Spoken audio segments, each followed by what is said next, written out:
guys, karating lang natin dito mga idol. So nasa Bahura na tayo nagapundo. Ayan, karating lang natin. Kanina nagbibiyahe tayo.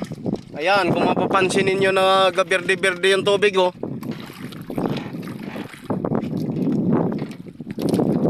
Yan mga idol, ato yan. Yan ang sisiri natin mamaya. At sana naman mapuno natin agad to kasi alanganin na sa oras. Tingnan yung araw.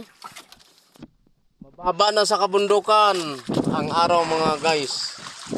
So ano na lang ito mamaya, mata-matahan na lang talaga ito. Paliwanagan na lang ng tingin ito. Tingnan nyo ang laman ng ng tree natin oh.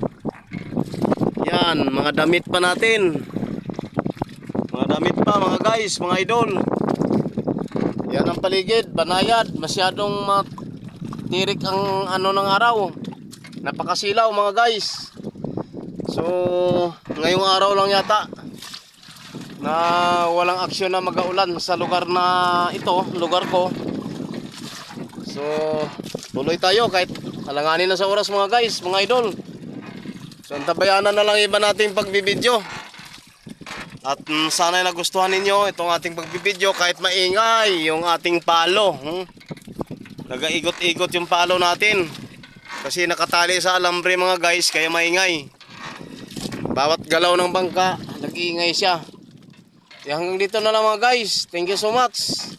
Maraming salamat sa inyong panonood. Bye-bye.